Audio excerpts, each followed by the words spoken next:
Hello and welcome to the Bones Horror Podcast. This is episode 66. And this week we're talking Wreck and Wreck 2. So tonight we have with us Jess. Hello.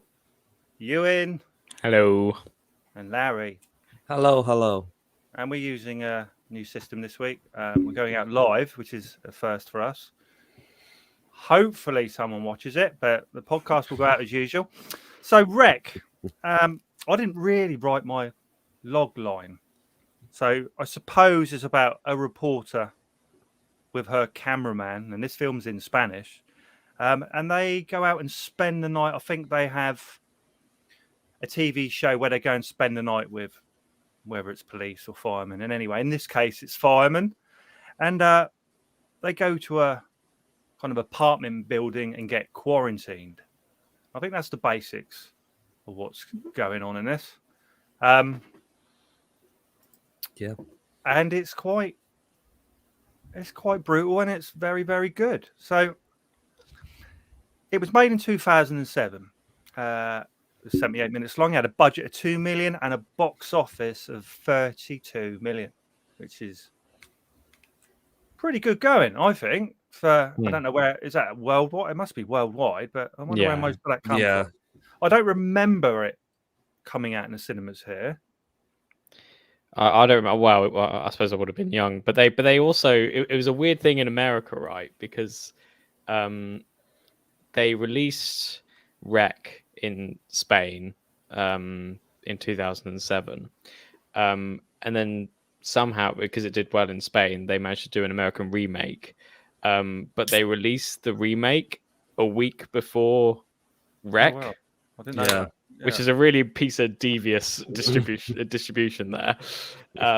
Which is weird. It's kind of unthinkable now because I think people have adjusted by now to the fact that people can read subtitles and it shouldn't be, people shouldn't be afraid of that. But it's like it was a weird thing. But it's no, I mean I couldn't have seen it in cinema. I would have been too young. But I don't remember it being in the UK. Or if it was, it would have been a limited release, I would have thought.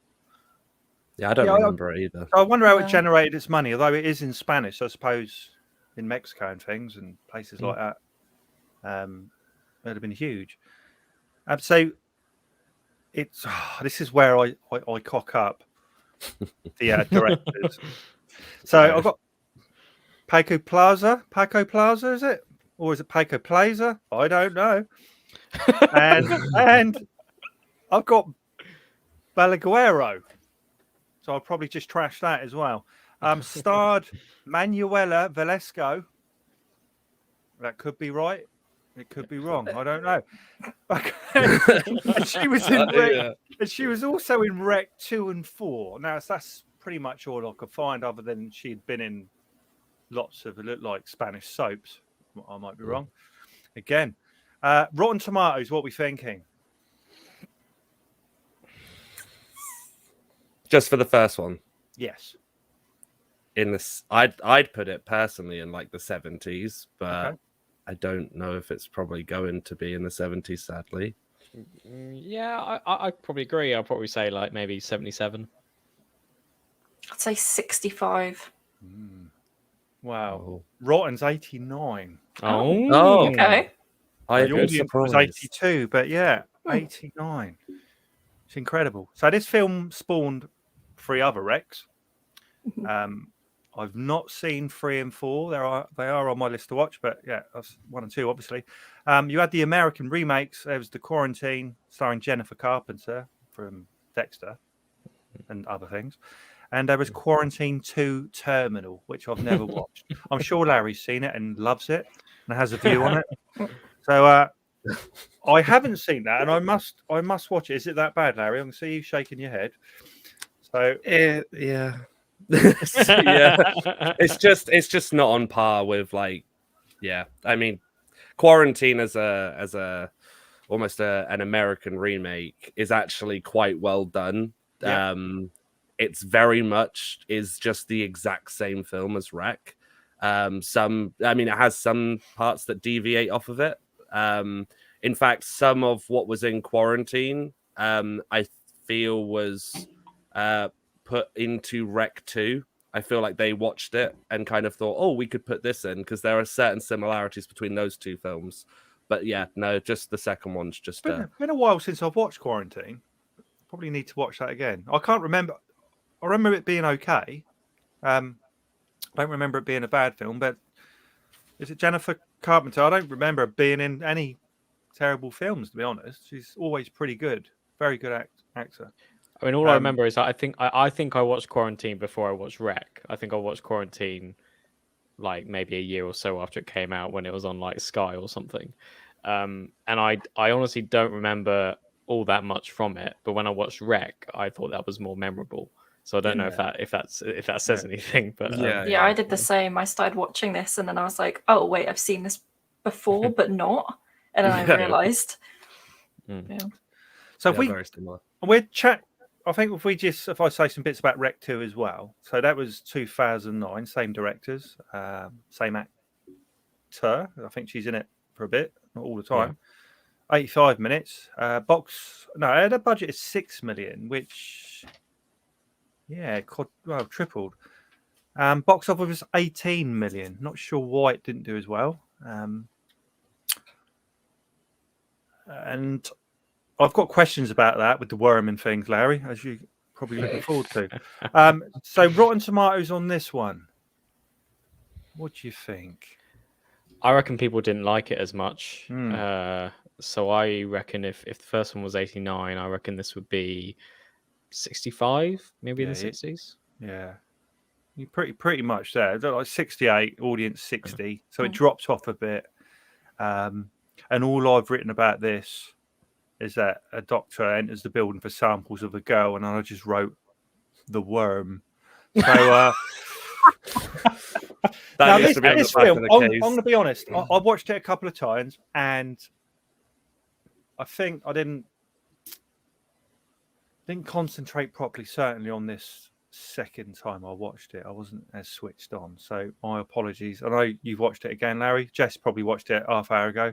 Yep. Yeah, so it's fresh in your memories, but a lot goes on in the second one, I think. It seems to be a lot going on. So we chat about it. Jess, first watch. If you had a favourite of the two, Yeah. What, the first and the second? Yeah. The first. Yeah. Yeah, definitely. Did it feel more? To me, it felt a little bit more real. I don't know how real you can be with it, but the second one a little bit over the top. Bit like last week's. What did we watch last week? The second one was a bit. Oh, it was 28 Days, wasn't it? One felt a little bit more realistic than the other. Yeah. So that's you just preferred that. Yeah, the second one felt a bit too put together, I guess, in a way. And there was like obviously a lot going on, like the whole jump in time back from the other group's perspective. Wasn't really a big fan. So yeah, it kind of lost quite me. like that. Yeah, it lost me towards the end, and I feel like I missed parts as well because I just wasn't as into it as at the beginning. So making you watch two films in a day all the time, aren't we? That's it's too much for my brain to handle. It's hard work. It is hard work. How are you, Ewan? I'm actually quite torn between which one I prefer. I think ultimately, I think the first one is better because I think there's an air of mystery and ambiguity about it that ultimately makes it scary. Although I think there are points in the first one where, even though it's an hour 20 or something, there are points where it's slightly boring. In that I don't know if it's after watching so many found, even though it was one of the in terms of like the newer era of found footage movies, it was one of the first to sort of kick it off, so to speak. It still felt it felt quite, I don't know, a bit clunky at times. There were just long moments where not much was happening, and then eventually it goes into the thrust of it and it becomes really scary. And I think especially in that in that last act, that last act of the first film is really, really effective. And it's funny, really, because third acts are actually so difficult to pull off. I mean, I think in most movies, the third act is usually the worst, because it's usually like they usually try. Okay, well, we've set it up, we've got the main bulk of it. We've got to try and figure out how to twist it in the third. And a lot. I think most movies don't do it very well. But I think with Rec, they set up this whole other layer to it when they go into the. So they have a whole sort of rigmarole where they're struggling around this Spanish apartment, and they eventually get into the penthouse where it's thought that the virus infection zombie thing started. Someone saying hi. Hello. On the top. This is new for us, everyone. We've got people commenting as we're speaking, so someone's watching. Yeah, someone. DJ 5 glitch. Thank you, mate. Yeah. It's all for you. And when they get to the penthouse, you're sort of thrown, because you don't know what's going on, and it's sort of there's so many sort of Christian images on the walls and sort of various newspaper articles, and it sort of hints to the origins of what happened in the apartment, and then eventually you get into a really effective night vision sequence where they see this really sort of elongated woman. Looks a bit like a sort of Modigliani painting, just like massive and long, and I don't know how she got into that state. But and you just she's just creeping around, and it's really horrible. And it's sort of, and I live in a apartment of a building of flats. So just watching this on my own, I'm just like every bump around, I was just like, oh god, it's a fucking zombie tall woman trying to get me. With a hammer or whatever. With a hammer. Interesting thing about the second one is that it does away with most of the ambiguity, which I was initially quite skeptical of, because with very few exceptions, I like it when horror movies don't tell you everything. And I think that makes the fear more effective. So I was initially skeptical. I also thought with the second one there was like with the opening credits, I didn't really like the opening credits, where it's sort of like cut to the titles in between the found footage. I was just feels like more like a film. Feels like exactly. more like a film. Yeah, and I like my found footage movies to feel like they've literally just been found in the ground or something, and you've just put it on, and it's just like there. Yeah, and it is more mainstream. It weirdly reminded me of I don't know if you ever played the Fear video games, the horror games, which is literally it's like a SWAT team organized to investigate paranormal activity, not the film, the genuine activity, just like with machine guns and stuff, and that when they're following the SWAT team with sort of like helmet cams, and they bring an actual camera, it felt like that sort of atmosphere, and I kind of I liked how unpredictable it was. I liked the fact that we suddenly, it's like sort of midway through, we suddenly went to another camera team, these kids who, I mean, in a very unlikely turn of events, managed to get through into the building via the sewers, which I can go with. It seemed a bit silly. It can happen. It can. It's a quick story, right? Because it can happen. This because I watched Batman Returns, right? The other night, and we'll talk about this at the end.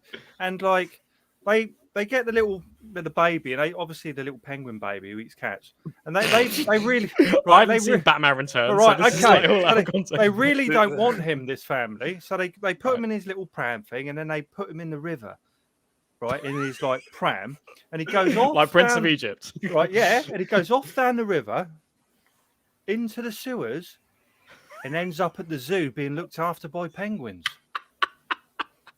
I haven't seen this film in a long time. Well, you need to watch it because it's incredible how these penguins, and they don't have hands or anything else, could raise this baby in the I'm glad we sewers learned of that the at least. zoo. We've learned that So- penguins don't have hands. No, they don't. They have the little flappy bits. You know, Yeah. little flap there. Yeah. Yeah. So like, The there little you flappy go. bits. So I can see where you're coming from. It could happen, basically. Well, but they it's possible. You know, if Tim Burton made it happen, then obviously Rec can.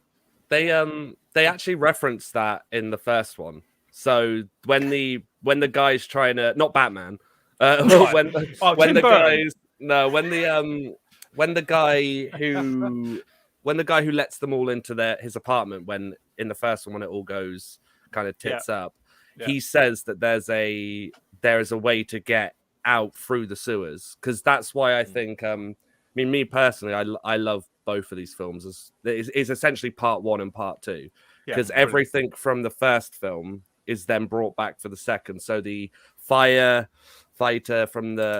in the second film is the driver in the first film.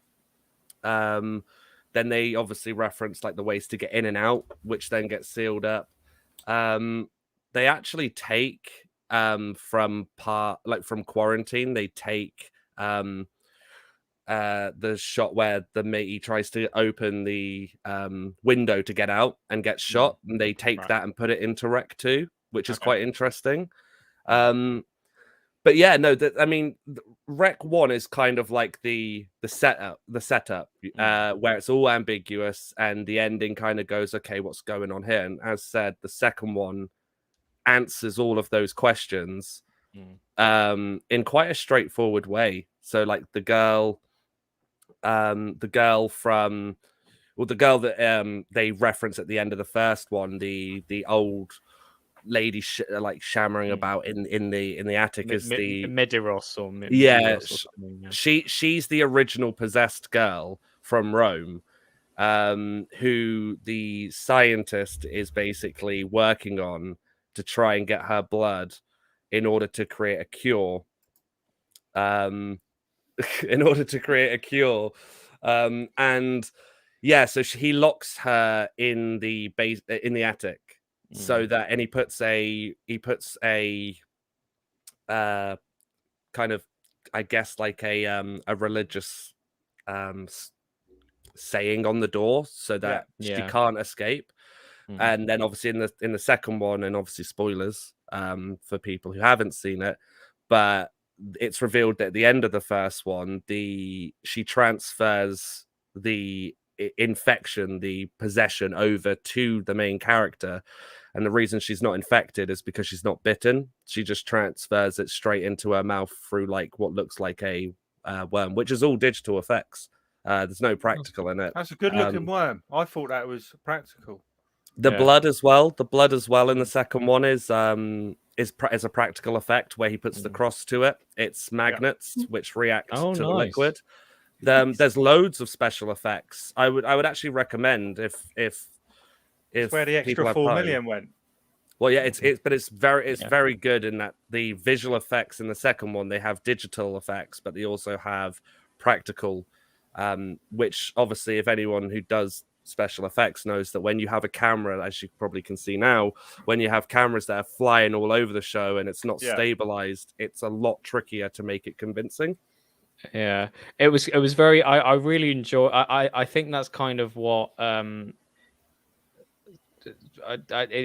some instances I prefer the second one over the first one, because there are scenes, especially when they're in, I can't remember which scene it was, but it's when they're in the apartment, and it just feels really sort of claustrophobic, and the zombies are literally just coming at you, and it's I was worrying about my neighbors, because I just kept going, what no, get away. yeah. But it's as you say, it's really fun. And I think that's something, or at least to that extent, I think they probably couldn't have achieved in the first one, because they just didn't have the budget. Whereas now, because they do have the budget, they're able to do it a bit, create more of an impact, I think. But I think both films have their merits for their own reason. I think. I mean, as I say, the second one took a bit of time to warm to, because it's literally, if the first one was like found footage 28 days later, the sequel is found footage Exorcist. Yeah. It literally goes full throttle, like to the point where it's like literally the sort of possessed girl is calling the priest a cunt. It's like literally from the Exorcist. But I like that. I eventually I warmed to it. And it was good fun. I enjoyed it. Yeah. There's some interesting tidbits as well from the second one. So they got all the cast from the first film to come back. So all of the infected. The only character who doesn't return is the woman who is the mother, who's handcuffed to the stairs. Yeah, she is the only one who didn't return. And a little girl, I'm presuming, because she would be a lot older now, right? It's the same little girl. Oh. Same little girl. This was filmed. Rec 2 was filmed. Again, it was filmed with the idea of being always a set as a two-parter. I'm not sure who did the third and whether or not, because they are very different films, and I would just highly recommend people just to stick to 1 and 2. But yeah, the little girl returned, and she had to have like a mannequin made up of her, because there's a shot where she spews blood on the walls, which is completely just a mannequin that they're throwing about. Well. That's pretty good. That was a very 28 Days Later shot. The cameraman from the first one is the same, obviously the same cameraman. It's the same person in the second one, but obviously playing 2 different roles. So and there's an interesting, I guess, if anyone would like to know, I guess, but when in the second one, when all the infected first come up and running down the stairs, they obviously couldn't use the cinematographer who was using the camera who played the first one, so they just got a random guy in a hoodie to play Pablo, I believe his name is. Yeah, Pablo. I thought it was interesting as well in Rec 2 when suddenly essentially all the original cast from the first film essentially all sort of gather together and like run down the stairs. I'm wondering if they were just all in the same apartment, just sort of like, I don't know, just sort of hanging out together. Yeah. I was just like, we've been through a lot, haven't we? Yeah, we have. Oh, there's someone outside. Let's get One shot I love from the first one is when the firefighter has the what's it called? The sledgehammer. Almost, and they go into the apartment looking for the keys, and he's like, "Oh, I'll stay outside, you just look for the keys." And they come outside and they're like, I think his name's Manu, and they're like, where's Manu? And they look down the stairs and all the infected are on different levels. That's a horrible shot. I mean that's used in a lot of the sort of the press and stuff. I mean, I'm really glad that I didn't see that before watching the film the first time, so I remember watching that the first time and just being fucking freaked, because that is nightmare fuel. At the top of the stairs and zombies are just running to get you and there's no escape. It's that moment, it's that gut feeling of like, where's the guy who was just here looking down, seeing all the infected, and then him being one of them looking up, and then they all just start running up. Yeah, I thought that was quite a good. It's almost a callback in Rec 2 when they essentially throw the body over the stairs and he things down, and then the other sort of gang, so to speak, of camera people are sort of there on the stairs and they look up. I thought that was really effective, because I thought it was really sort of like, okay, who the fuck are these people now? What is happening? And then I really like that. I like how it's like it's almost a puzzle piece narrative, told in a very accessible way. And I kind of like that way of telling stories anyway, just like, from their perspective from the start, and then from their perspective from the start, and then and then it was funny at the last point where they go back to see how Angela was like, fed the worm. My internet just decided to cut out at that point, and I was like, it was like, I don't know, 2 minutes till the end, like just were you before. Were you on Internet Plus? Or... Yeah. It's not a very good service on my end. Yeah, that's the problem, isn't it? There's a very interesting point as well in the second one, is that there's the two. How there's 3 teenagers. Yeah. 2 of those teenagers just get locked in a bathroom and they're never seen again. All right. They like I did think through that. they just best they place get locked for in them. a I would Well- say well, best this place is- for them. What got me was I always thought that Rec 3 would explore that Oh, okay. and that kind of like, but instead It's a prequel, just- isn't it? Rec 3. I know it's at a wedding and there's a wedding going on and the infection reaches the wedding and then the really? found footage stuff lasts in the first 10 minutes and then someone drops the camera and then it does that horrible effect where the camera moves out of the camera that's fallen and then it turns into a normal film, like a shot Right. normally, which I think completely takes away from. Yeah. And that was another thing that happened in Rec 2, which I was slightly confused by. I think I understand it, but it was when it was essentially going back to the night vision, and things appeared in the night vision which didn't appear when light was there. And I don't think I fully understood it as I was watching it, but I'm guessing it's like things appear in the dark that don't appear in the light or something. It's like dimensional stuff because again, if you like with the making of, they talk about how it's like essentially fourth dimensional. I mean, they don't specifically say in the making that it's fourth dimensional, but they talk about it where it's like you can certain things because that officer gets pulled in and then where they turn the vision off, he's just gone. So it's I imagine it's like where the possession came from. This is where we get into the bit of Kev's confusion, I like to call it. I should have a little trailer for that, shouldn't I, or something? A jingle. Yeah, a jingle for Kev's confusion. There you go, Larry. Come up with that one. So the possession bit and the children. Oh, I hated them. In the attic and like fucking hell. So obviously in the first one we're thinking virus. That's what I was thinking. Similar to 28 Days Later and all the hundreds of others. And then it goes into possession. I quite like the possession side of it, but why? It's essentially both. So what they're trying to say is that the like origin of it is someone who has been possessed by a demon, and the infection side of it is where it goes into more like zombies and rabies. So the demon is only one demon that it can talk through any of the infected. Which demon is it? It's one the we know of. It's the one who's infected the original girl who's in the attic, who's the old lady who's like. So is that one only through the worm? So is that the worm?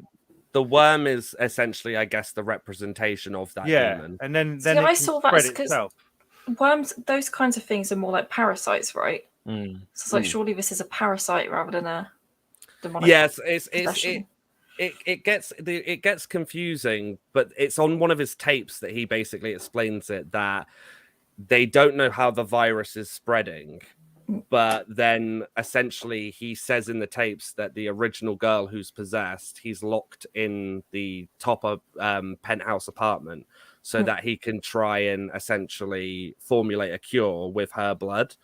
But the end, like the twist of it is that it's not the girl, it's that parasite. So it's like 50-50 where it's essentially a demon, but it's infecting people through in like the normal infection kind of way, like if you get bitten or saliva. Where it drips in your eye. Because the first film as well makes it out it tries to make out in the first half of the film that it's the dog.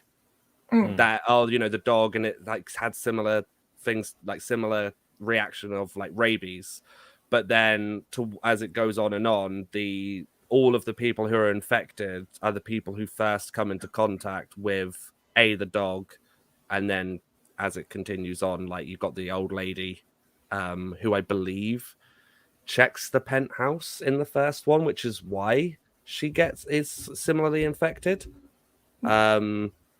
But yeah, that's why I like them both together though, because the first one is very much infection film. The second one is very much then leans towards more the religious side of it.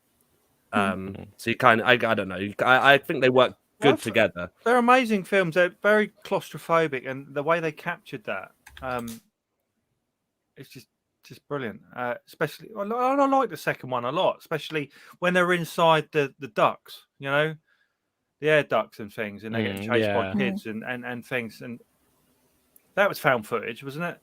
Yeah, it's on the helmet cams. Yeah. So you wouldn't. But that was all really good. Yeah, I mean, I found it interesting again, sort of going back to sort of how it looked like the sort of the Fear games. I think they wanted to have that kind of impact, I guess, to almost like the impact of a first-person shooter, where you're literally the person operating the gun, and you're in that kind of frightening situation as if you're there. And I think for that scene in particular, where it just goes into the air ducts, gets the blood, and then several of those horrible children just like come scuttling towards him. It's just and Magic gets the grate on. It's great, but also another great scene, which was also perhaps equally as frightening and claustrophobic, was when that one of the soldiers just gets completely fucked in the corridor, and he manages to hide himself in the bathroom. Yeah. And he's like, I'm totally fucked. I might as well just shoot myself. And it's a really good scene as well, because it's just hopeless, really. Yeah. It starts off, doesn't it? Like he's in there, and there's like one infected on one side, and then another one gets through the door, and then he opens the bathroom, and there's another one, and it just keeps adding it on to the point. If you were in that scenario, you're just like, what do I do? Like I am so screwed. Yeah. And then there's also I feel like I'm talking a lot about it. I'm mainly because I probably like Jess, I watched Rec 2 like half an hour ago. But it was like also that scene with the teenagers when they open the door where the priest put the knife in with the cross and everything. They open the door, and it's like the silhouette of one of the infected men, and he just stands there for ages, and it's just like, when is he just gonna run? And it's just like, but it's well, that similarly, like that's what I love. One of my favorite bits in both of those films from the first one is when they're all panicking, and if it's your first time watching, you kind of feel in that kind of group of like what is going on, and then just in the background, the fireman just falls down and just slams on the floor. Yeah, that was really good. I mean, what we've been talking about, what we talked about when we watched Cloverfield. And when you mentioned how they used sound design like music, it's essentially the same, same property. Whereas, because that the fireman falling down the stair is pretty much just like almost like how basic horror movies use music as like a jump scare, just like, and they use it so effectively. Just the impact on the floor of this guy just completely, exploded.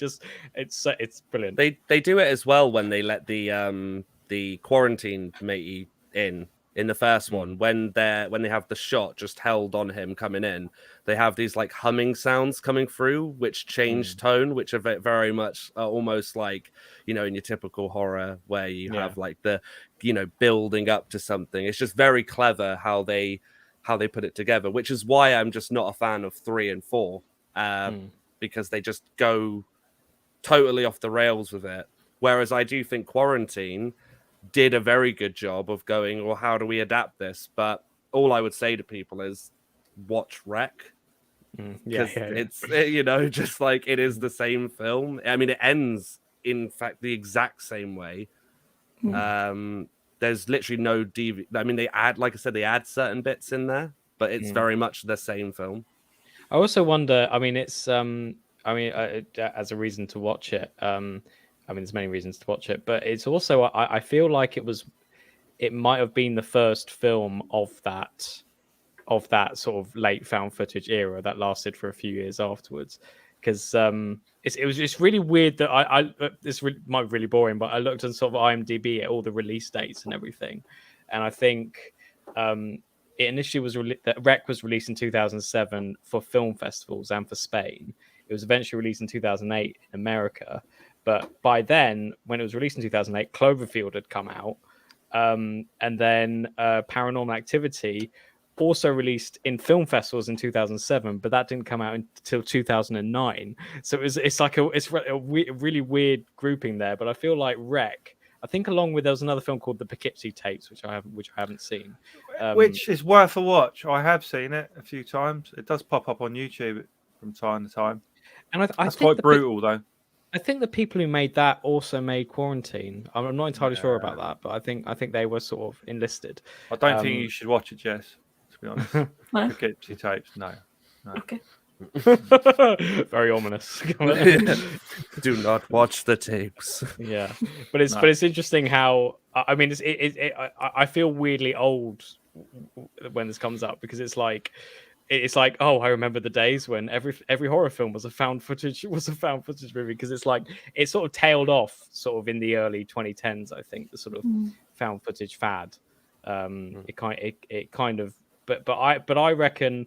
I think with Cloverfield, I think the Rex are my favorite of the lot. I think eventually followed by Paranormal Activity, but they kind of ruined it a bit by the third one, I think.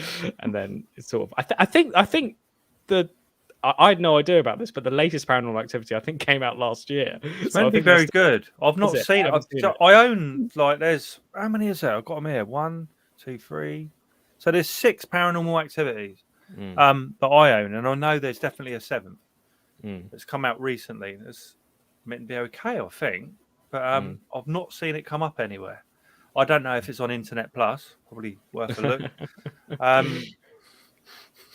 But I really like the Paranormal Activity. I don't have a problem pretty much with any of them. The first one, I think, is the only one that I'd ever count, and I think that's because it managed to do. The marked ones. Have you watched the marked ones? I have. I like that one. I mean, the problem I find is that I actually really like 1 and 2, although I think 2 is really annoying because they got in. I mean, she's not a well-known actress, but I'd seen her in other things, and I think that kind of almost ruins the effect in some ways. That it's like again found footage if they get a fairly known actress in. But I think after that they just came up with new stories which were inferior to the first 2, and then they tried really clunkily to connect it to those. They also tried to add in like new technology because I'm going to stop you there. Right, stop. They're like, wasn't it an Xbox Connect as well that they had in one of them? Yes, they did. And that was amazing. And they were like, so realistic. Larry, stop. We can see ghosts on this Connect. Get your Connects out now. Buy now at Microsoft. I've got a Connect. Do you want to borrow it, Larry? Just put the green dots on the wall. Like. It's just the thing of it's the same with the Rex though. It's the same with it's the same with the Blair Witch. They have a premise which really works. Especially with Blair Witch, I love the big fan theory out there that it's not a witch. It's just the 2 guys trying to mess with the girl's head. Yeah. But my issue with most of these is that they start with a really good premise, and then similarly maybe the second one or whatever is all right, and then they just beat it to the ground. And as you know, with Rec, I mean, Rec is the perfect example, I think, because you have 2 films which are clearly made with not only like the passion for it, but also they're connecting stories, and I think it works very well. And it just tails off by the third into something that it clearly was never meant to be. And then by the fourth, they try and revamp it with the same character coming back. And just by that point, I mean, no offense if there's any fans out there who do like them, but for me personally, just doesn't do it for me. It's also a bit like, because again, this was, it's almost fits in with the still going trend of like remakes and everything, is that they tried to do a sort of remake sequel of Blair Witch. They just called it Blair Witch. And that was appalling. Oh, did you hear what they said? Did you hear? No, it wasn't. Did you hear what they said about the ending as well to that film? Which just to me felt like, well, they showed the witch at the end, and then the director and the writer were like, "No, that's not the witch. That's a different horror character." I think it's all down to interpretation, really. To be honest, Larry. I'd put that Blair Witch film as somebody who went, "How do we make money quick?" Yeah. And then yeah, wrote exactly a script, Yeah. and then went, "What's your script called?" And it was probably called something like, I don't know, Dark Days. And they went, no. We'll call it Blair Witch. Yeah. Didn't they have a drone as well? Yeah, they have drones. Yeah, And the drone. the forest just changes the time of day. Whoa. Buckle up, guys. We're going for an adventure. Anyway, how much more do you want to talk about this? I'm happy to rate it. Yeah. I love both of them. I have to admit, the other night I didn't watch the second one as much as I should have done, though. I think there's a lot more going on in the second one, and it suited me. I kind of prefer the second one for the amount that was going on, although it confused me. Because I like possession films anyway. So as soon as it added anything along The Exorcist to a film, I'm like, I'm in it. I love it. So I preferred the second one.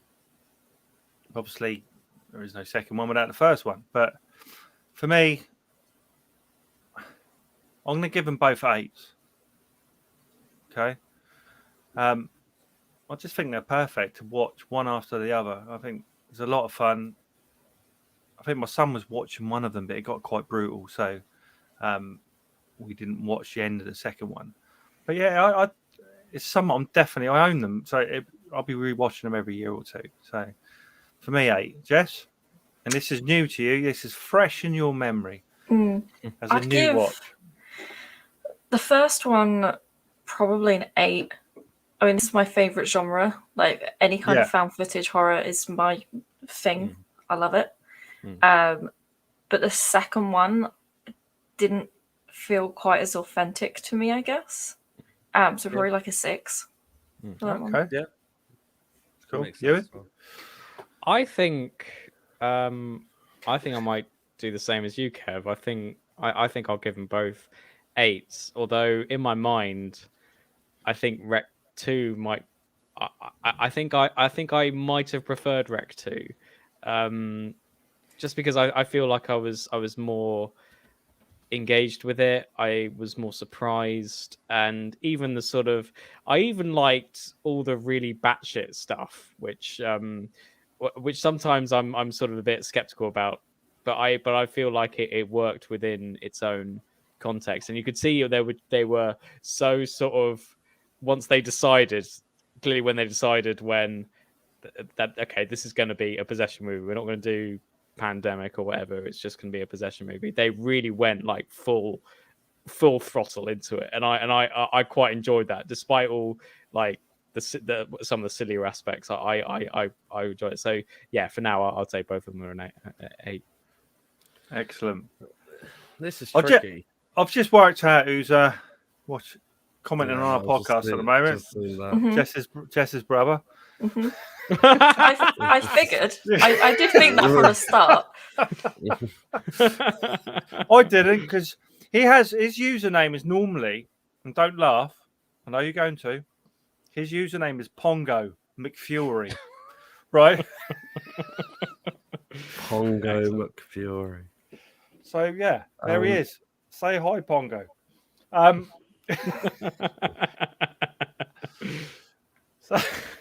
Yeah, he's watching anyway. I'd probably have to agree with I don't know. It's tricky because I prefer the first one, but that's only because I think that even if you watch the first one and didn't watch the second one, it makes sense enough to stand alone. But I do think the second one is fantastic as well. So I'd probably say both of them are 8s, but if I had to give one just a little bit higher, I'd say probably Rec 1. But that's not to say that Rec 2 isn't good, because I think that both of them together, they could just be called Rec Part 1, Rec Part 2. Well, just a big wreck, couldn't you? Really? 3 hour film. Watch this wreck. But no, yeah, you can watch them one after the other. Like that's what I like about them, is that they just continue. You could just continue them on, and that's actually not a bad idea. I would actually, I think that would be a cool idea if they re-released them and kind of did one big cut, so it's just one long. That's literally how I watched them today. Yeah. It's best way too, I think. Was it a good experience, Jess? Really? Yeah, I mean, watching them back to back, they did I really liked it, but they just fell straight into the other one. Yeah. There was no kind of time difference. Because the film starts off being like, oh, the inspector went in 70 minutes ago. And it's like, oh, cool. So we're literally right there. Okay, so that's, well, I don't know what the score is on that, but you're looking at 7s and 8s, aren't we? Really? So, shall we move on to what we watched this week? What have you been watching? No, seriously, what have you been watching?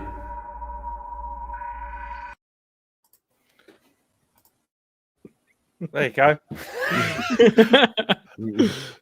So, listeners, we're using a new kind of bit of software, so I'm still getting used to it. When to press the buttons and when to not. So, what did I watch this week? Now, I finished watching Afterlife. Hopefully, Jess may show something in a minute. But Afterlife with Ricky Gervais, about his wife is. She died of cancer, and his dealings with all that. And I've just finished the 3rd season. I think it's the final season. It's just so good to watch. It's on Netflix. It's sad. It had me as well in the hospital. I know what you probably know what I'm talking about. Yeah. And it's had me a few times because, he says it how it is, Ricky Gervais, and and he gets it, and that's quite a talent to have, really. And like, if you've never seen anything by Ricky Gervais, like he just captures realism, I think, all the time. So, like for me, such an amazing kind of ending to this, and it's perfect in many ways. It got me, definitely the last episode, and it just says that there's always someone worse out there than you, you know. So amazing. So finished watching that. I'm going to move to Larry now because I'll come back to what I've watched in a bit. So Larry, what did you watch? So if we all do one each or two each, three each, whatever. So Larry. I've been watching this series on Netflix which came out yesterday called All of Us Are Dead. Yes, yeah. I believe it's South Korean. And yeah, I'm on episode 3 at the moment. And yeah, it's very, very good. I would recommend people, if they like Squid Game, to give it a watch, because it very much follows not a similar plot, but it has that same style, and it has characters that you kind of lean towards and kind of go, okay, really fixated in and want to see how they go. And yeah, I would recommend it highly. It's basically a zombie outbreak series, all set in a school. There are certain bits that are not set in the school, but I won't go too much into that because that does get into spoilers.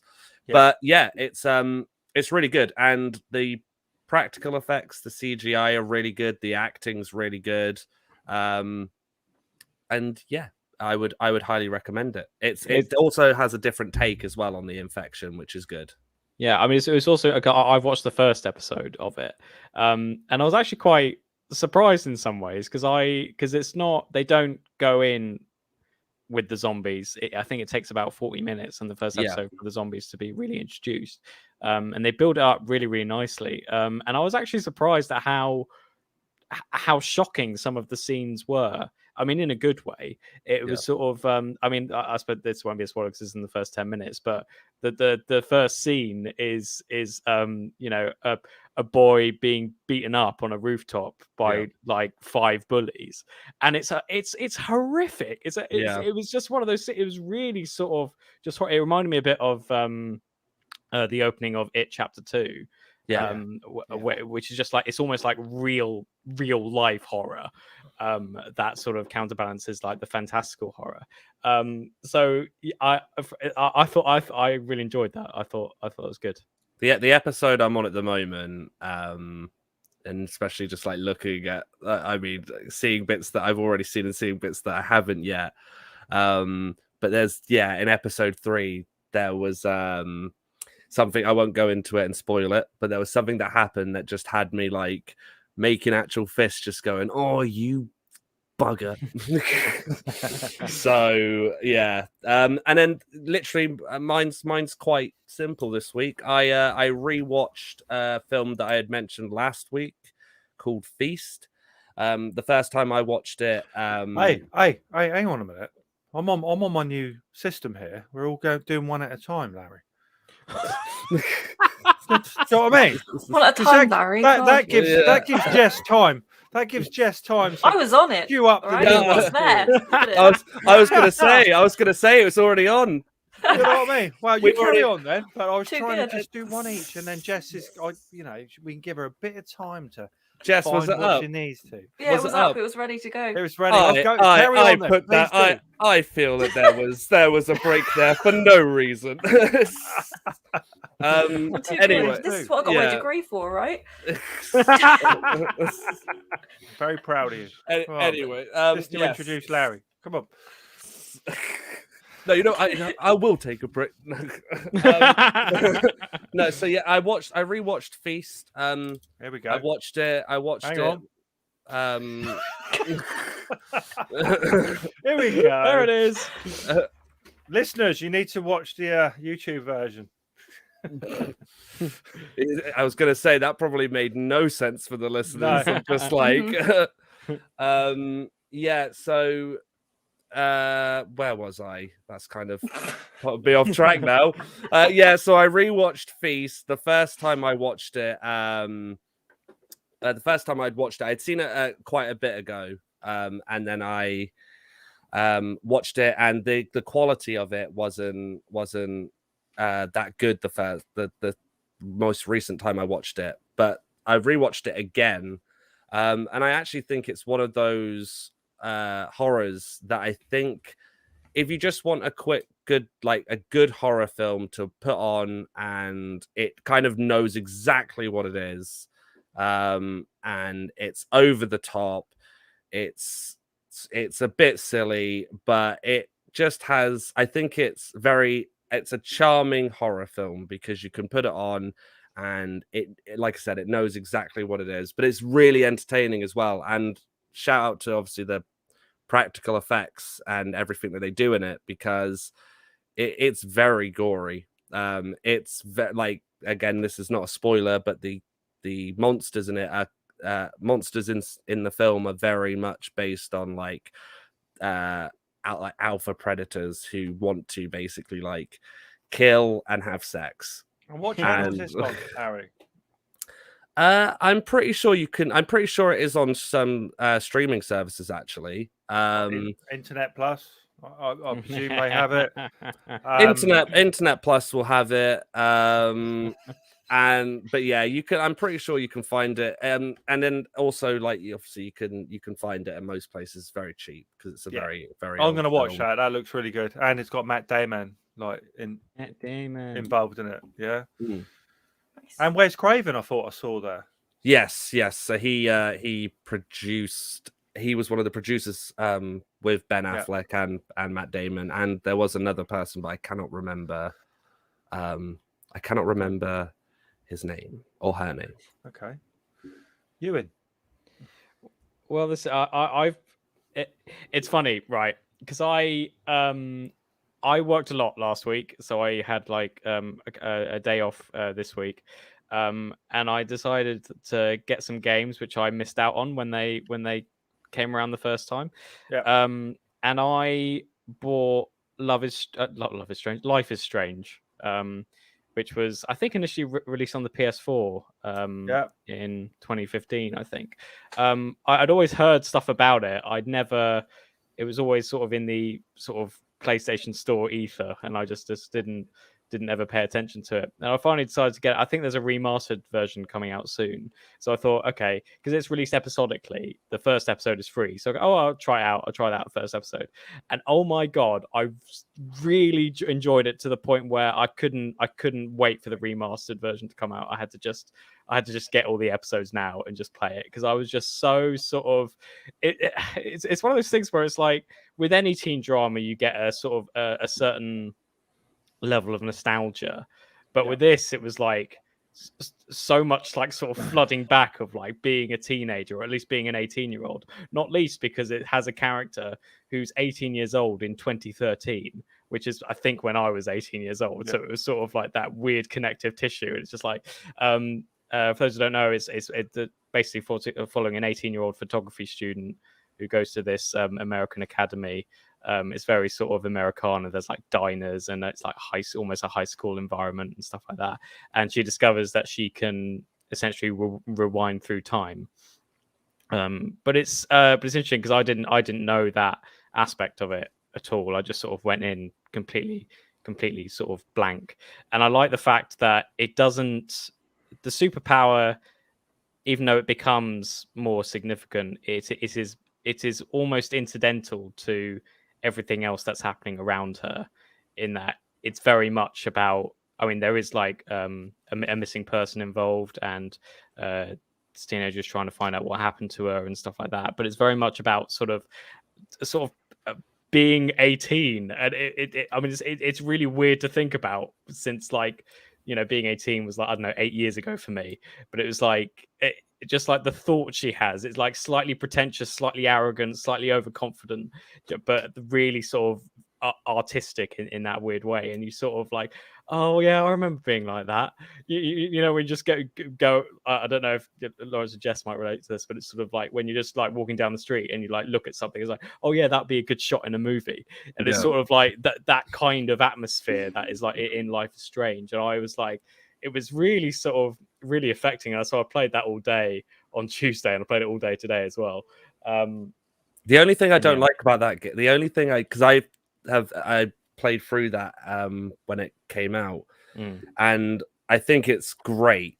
It's a great game, but the only part of it I didn't like was part 5.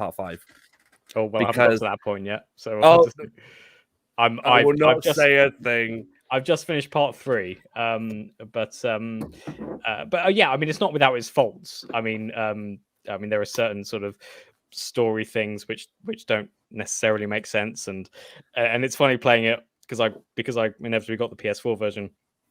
Playing on a 4K TV, it kind of struggles because it's just like, oh, I don't know. When you finish it, let me know, because this isn't a spoiler or anything, but just let me know when you get to part 5 which film it reminds you of. Okay. Because if you see it through that lens, then that's why for me when I was playing it and I got to that final part. I mean, to be honest, I suppose I can kind of guess which film it might be. Can I say it now? Yeah, but I don't think it will be. But go for it. Donnie Darko? No. Okay. I cannot say the film because you will just go, oh, I know what's going on. But all I'm going to say is I know we have talked about that film. Yeah. So I'm just waiting for you to see when it clicks sure. Oh no. Okay, but again, really good. I really enjoyed it. Yeah. Jess, I want to go to Jess now. New format. We're all adjusting. We can give Jess warning then what we're going to talk about next. It's like silence, Ewan. Ewan, silence.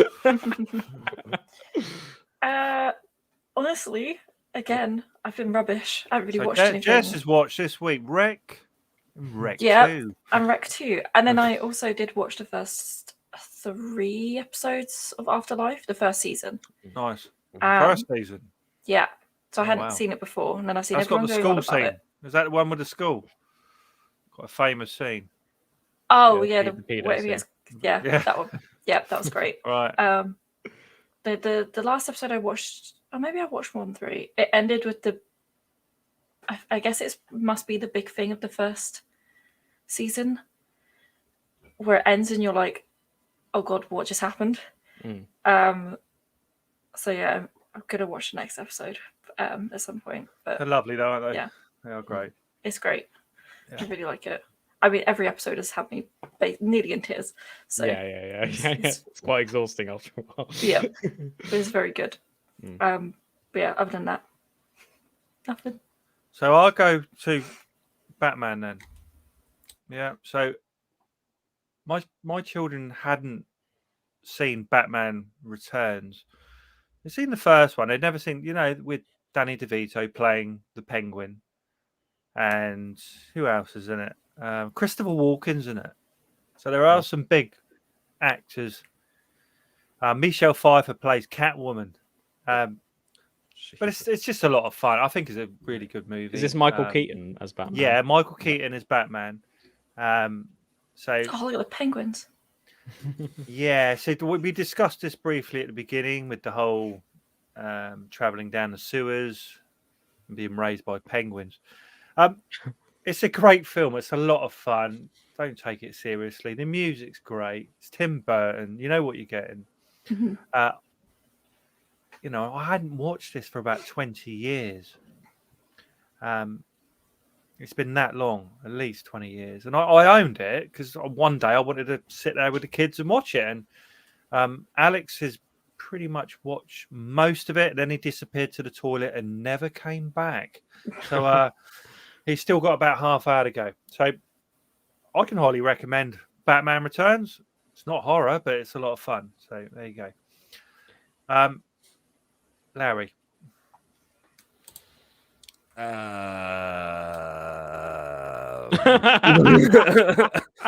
You got any more? Is there any more? There's not really any more that I have that I watched. The only thing that I would say, and I mean, Jess, fair play. I don't know where you'll find this.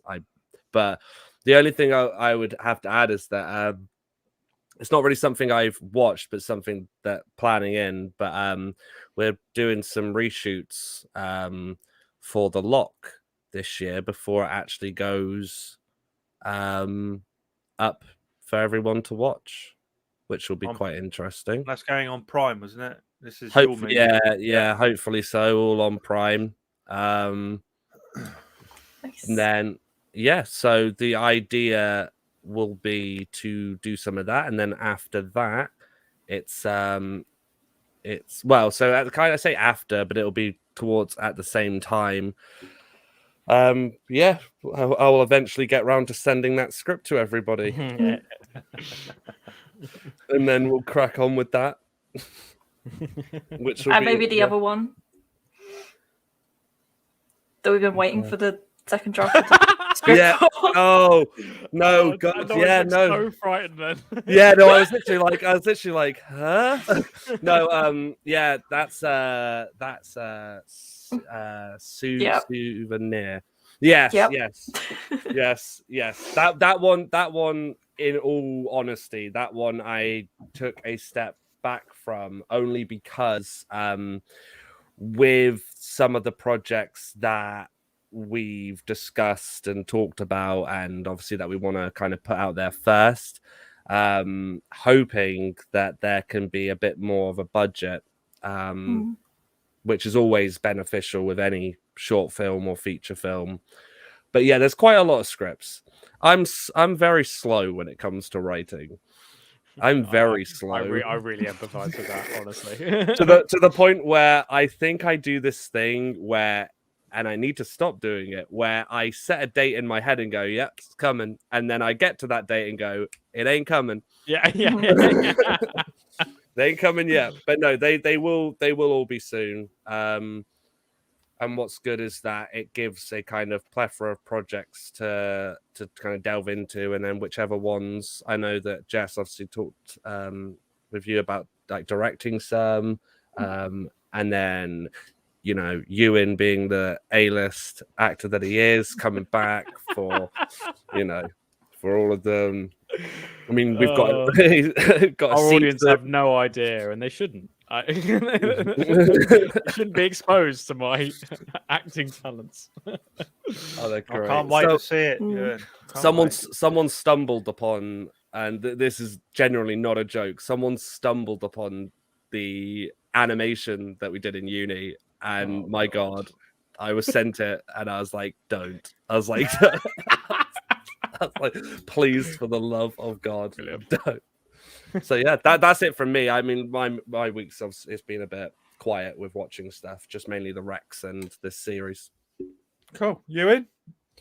Yeah, well, So we've got I've- Dynasty or well, I'll just mention a couple Go which on. I Yeah, go on. I'll Yeah. get to. So I watched Pedro Almodovar's new film Parallel Mothers, which is all right. It was sort of it's quite an interesting sort of. He's quite a famous Spanish director, and like Penelope Cruz stars as a 40-year-old photographer who becomes a mother, and she befriends a younger mother on the same ward. Sounds sort of great already. Yeah, I mean, it's Yeah. not. It's fine. It's fine. A lot of people like it more than I did, but it wasn't. It wasn't really for me. There's also The Responder on BBC Ooh, One, which is yeah, Martin yeah. Freeman starring as a Liverpudlian police officer responding to 999 calls, and that's really, really good. Very gritty, very brutal, and yeah, very quite dark. It's quite dark drama. And I really liked it. It's one of my favorite series of certainly of this month. It's really good. But the main thing is that I finally finished Downton Abbey, which was a very good. I really enjoyed watching Downton Abbey. I thought it was such a sort of pleasant and lovely experience. I know it's not to everyone's tastes, but it's sort of but it was weird, right? Because I actually think the finale was done really, really well, and I think it's one of the best TV finales I've seen.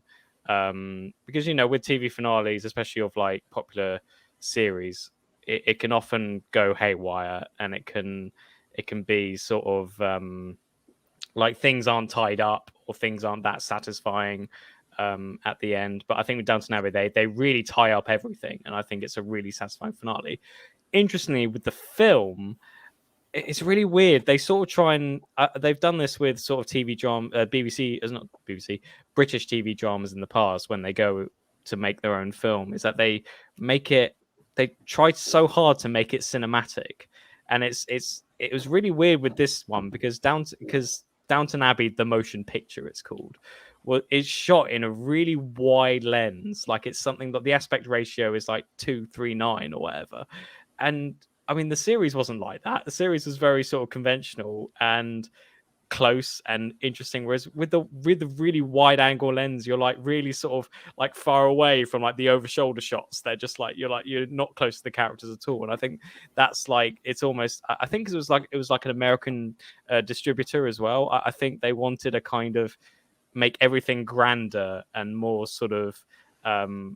I suppose more cinematic, but I think they did a similar thing with the In-Betweeners movie, in that they tried too hard to make it cinematic. They went back to basics in the second one, but they sort of like I think they just tried too hard, and I think they did the same with Downton Abbey. I quite enjoyed the film, but it was sort of like, I mean, first I don't think it was necessary, but I could say that with a lot of stuff. But it was sort of I don't know, it was too cinematic.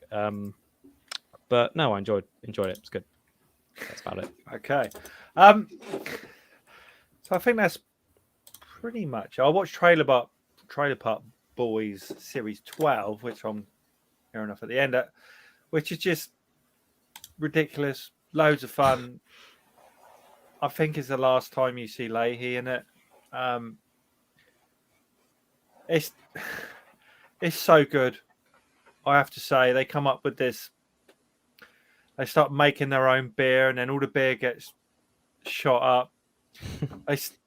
For some reason, Ricky puts a load of manure under people's houses, under their caravans, and magic mushrooms grow underneath.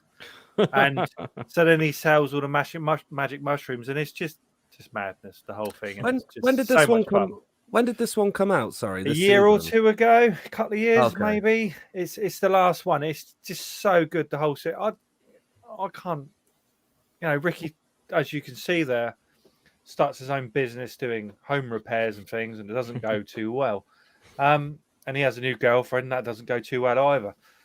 But it's just a lot of fun. If you haven't seen it, Larry, get on it because I was going to say I don't think I've seen season 12, but I've seen all ridiculous. the others. It is ridiculous.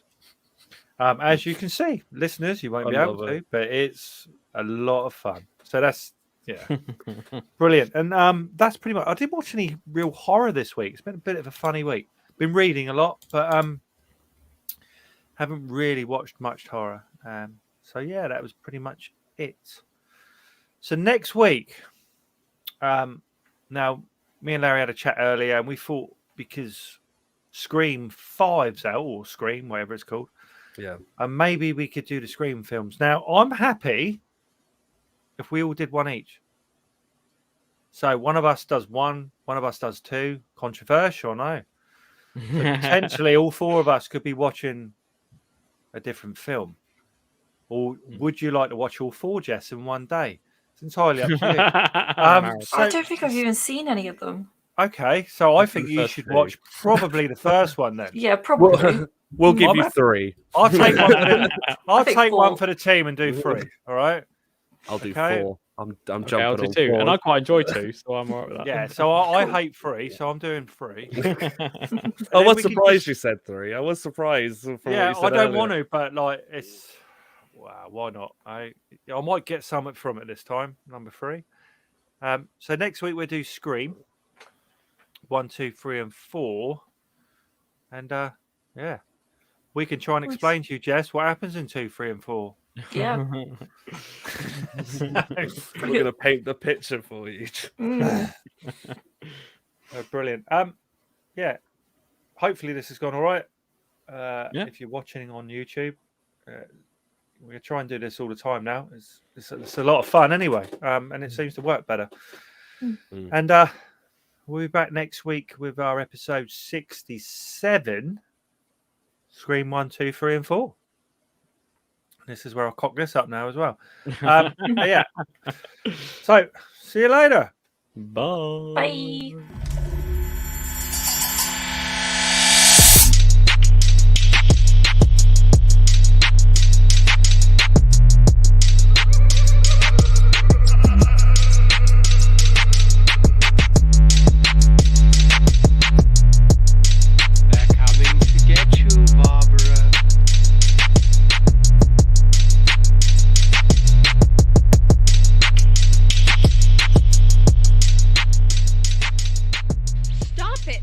You're ignorant.